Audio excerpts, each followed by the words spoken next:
हे काम या ठिकाणी प्रत्यक्षात करून दाखवलं। हे करत असताना आपण या ठिकाणी रक्तदान हे जीवनदान आहे। आपल्या रक्तदानामुळे कोणाचं तरी या ठिकाणी प्राण वाचू शकतो।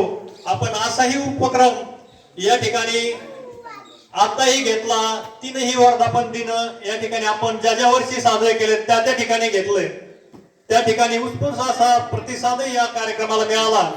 आपण आपल्या समाज संघटनेच्या साठी जो अहोरात्र झगडत आहात त्याबद्दल पुन्हा एकदा या ठिकाणी कुंदन सर आहेत, तेही या ठिकाणी नंदभाऊ परसाई असतील, कुंदन सर असतील, विविध आपल्या ज्या संघटना असतील त्या संघटनेचे पदाधिकारी सौर ऊर्जा प्रकल्प या ठिकाणी समाजाच्या जीवनाशी जो निगडीत होता।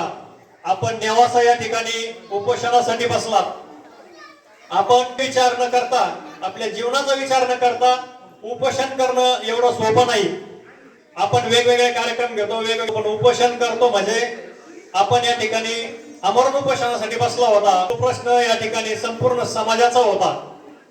ज्या ठिकाणी जायकवाडी धरणावरती हा जो प्रकल्प होऊ घातलेला होता आणि त्या सौर ऊर्जा प्रकल्पामुळे आपला बहुतांश 90% सौर ऊर्जा प्रकल्पामुळे त्या आपल्या प्राथमिक जीवन आपण ज्याच्यावरती मासे पकडून जगतो आणि आपण उपोषणाच्या निमित्ताने उपोषण करून सरकारला तो प्रोजेक्ट हा थांबलाच पाहिजे यासाठी आपण जो त्यांच्यावरती दबाव आणण्याचा कार्यक्रम या ठिकाणी चालू आहे आणि तो शेवटपर्यंत या ठिकाणी मला समाजाला सांगावंसं वाटतं की आपण सर्वांनी एकजुटीने संघटना कोणत्या आहे, काय आहे आणि कोण काय करतो हे सगळं विसरून आपण आपल्या समाजाच्या जीवनाशी निगडीत प्रश्नावरती सर्वांनी एकत्र आलं पाहिजे।